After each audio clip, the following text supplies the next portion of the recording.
There is a cult in Nigeria whose members that are male sleep with male in Nigeria to renew that political control. They are not homosexuals by nature. Alright, my people, now welcome back to this channel. Yes, it up. One way we don't deal with for all this, why that big secret. Now who be the godfather and who the knock Bobrisky for years? Yes, everything door open for years door open. We don't know those people where they in charge. And why be say it they difficult to carry Bobrisky go prison. So now everything door open. We don't know those people where they in charge. So now if you not remember saying for the last voice notes, we in talk say in that we influence job that they give them up to $100,000 US. Which type of influence job be that? So for this video, we could know the reason why she talk that kind thing. Say that they give them $100,000 US for influencing job. And we could also listen to this man Magdos waiting talk. Now he release all the secret, now you talk everything. Go listen to everything. If now your first time when you just come this channel, don't forget click on the subscribe button, turn on the notification, drop your comment about what you think about this whole thing. You know, like that day I called it, a woman wants to pay me £10,000. And I think that it's for influencing. So you know, like people they don't know how I charge a lot of money for influencing. They don't know. You know, so but I made them to understand that I charge as far as $100,000 to influence. $100,000 for influencing, $100,000 for influencing. ECFCC will not go really invest. Nana, I'm really curious of the amount EFCC saw in this account. You understand? Okay. In one video, I heard him say that he has Jeep worth 270 million, wristwatches of 2 million, with one of 60 million, and all of that. Now, when they call this millions, it looks as if in Nigeria it's very easy to make these millions. Now, somebody sent me a video, a politician, a renowned politician, sent me a text.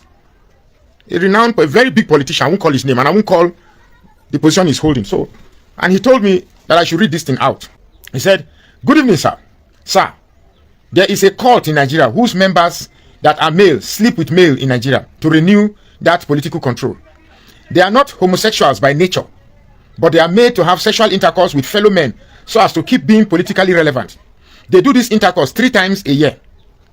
I believe Bob is their pimp. He is among those being slept with, along with some other gays. Are you aware he does parties without camera?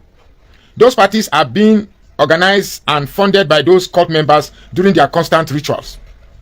Nothing will happen to Bobrisky. Some of you do not know that this country is controlled by men who sleep with men to regain political control, and Bobrisky is their pimp. Whenever those cult members want to sleep with men so as to renew their power, they pay Bobrisky millions. Bobrisky, on the other hand, will supply them all their consignment. Sometimes they will organize a party through Bob and come to fish out their men to renew their claim. This is a classical information. Keep it secret. Otherwise, you might be sued if you divulge it. Even though you want to divulge it. Use wisdom." I am reading it exactly as it was sent to me. Now, the part that got me very interested is this thing, which is the last paragraph, the second to the last paragraph. Said, whenever these cult members want to sleep with men so as to renew their power, they pay Bobrisky millions. Bobrisky, on the other hand, will supply them all their consignments. Sometimes they will organize a party through Bob and come to fish out other men to renew their claim. Now, everything here in this video is alleged. It's alleged. It's an opinion. It's not. It's just an allegation. It's alleged. It's not substantiated. But this is what was sent to me, and I said, let me read it out.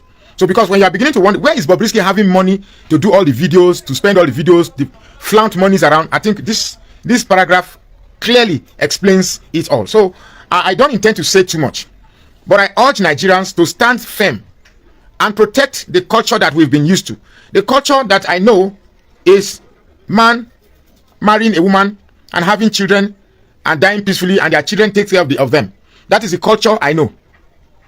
Any culture that suggests same-sex attraction, I have never been part of it. I'll use my last breath to fight and save the image of the prick. Because me na prick I get, I can only say what I have. So prick to me is a very dear companion. It's the only thing I know that God took time to create. The fact that people can subject prick into the horrendous torture of chuking it to undergo smelly condition. It's repulsive, it's irritating, it's annoying, it's disgusting. So I cannot stand by and see our precious prick being subjected to this ridiculousness that is called homo. That I cannot stand and watch it. Now, we are being ruled. I think there's a cult that is in control of our affairs. And the earlier we fight against it, the better for us. Because these people don't care whether our roads are bad, whether our hospitals are not functioning, whether our transport system is not functioning. They don't just care. If you like, you cry here to tomorrow that, look, my brother, I don't know if it's just me, but I don't know if you know how expensive it is to live now. I have a family of, we are a family of 4 here. But I can tell you that 10,000 naira will not feed us a day. Barely. We survive on 10,000. Just feeding alone. We are not talking about other expenses such as light bill, house rent, transportation, clothing, toiletries, and all of that. Just feeding alone. Now we cannot continue like this. We totally cannot continue like this. And to think that the more the country is deteriorating, some people still find a space to accommodate tribal hatred, religious hatred, beats my imagination. Completely beats my imagination. I thought the hunger and starvation and hardship will force us to unite against a common enemy. But there are some people who are not even necessarily benefiting from this government, but are satisfied by this their primordial proclivities of tribe, of religion, and you wonder why must we suffer because of the foolishness of a small few? We must get our acts together and save this country. And for the youth, this is not a joke. This is not an amusement that you just laugh about and make fun about it. It's a huge something that we must really come together and deal with it squarely. It is time we save the dignity of our pricks, so that our pricks are utilized functionally the way it was created. And that is to go inside Bekus, fertilize egg, and bring out unborn new babies that will grow up to become presidents that have brains. It's annoying. It's annoying. So we cannot begin to stand back and see us ridiculing ourselves because we find ourselves helpless. We are not helpless. All we just simply need to do is to be united in our common goal and put these crazy occultic human beings where they belong. This is not it. And to think that Nigerians can still have time for debate and argument. Somebody called me and said that he was enjoying the video before until I mentioned Peter Obi. So up till now, your problem is still Peter Obi. That he was enjoying the video before until I mentioned Peter Obi. Look, let me tell you till tomorrow. I say it with all my strong heart. So long as you still have that bias against these Igbos, this country will never be good. And they tell you the gospel today. No, I'm not saying don't hate the Igbos, so please hate the Igbos all you want. But so long as that is the way thing you carry in your heart, you want to make the Igbos not to become president or frustrate them to become second-class citizen. I tell you from the depth of my heart, I'm not an Igbo man, I'm an Robo man. I trust me, I tell some Igbos have really annoyed me seriously. But these Igbos that you are trying to work against, they will eat well. They don't have problem buying food. Go to the market, they are the ones buying food. Go to the car stand, they are the ones buying cars. Go to the shop, they are the ones buying. So they will not. It is you. It is you that will be suffering. So me, I don't get inside all these things. So let the best man win. If the best president is going to come from Yoruba, let him rule. If the best president is going to come from Fulani, let him rule. And so also the best president is going to come from Igbo man, let him rule. But the idea that because somebody is from a certain tribal extraction cannot rule this country, that's a no for me. It's a complete no for me. So long as your priority is that Igbo man is not president, fine. They are not suffering. They are not the one begging. They are not the one protesting that Ebin Power. They are not the one. When you are protesting that you are hungry, look at them. They are buying goat meat and barbecue and drinks, telling you that they are hungry. That's the only way they can protest. So the choice is all yours. You need to fight that space in you that accommodates hatred. I used to hate the Igbos before. I won't lie about it. I used to hate them. But I asked myself, why? What is it? What have they really done? Yes, I have a few issues with my neighbors that are Igbos, but that is not enough to stereotype an entire race. It's not enough to stereotype an entire race.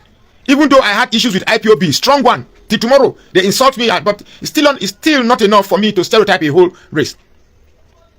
So, keep hating the Igbos all you want. They will never come to you and beg for food. That is just the truth.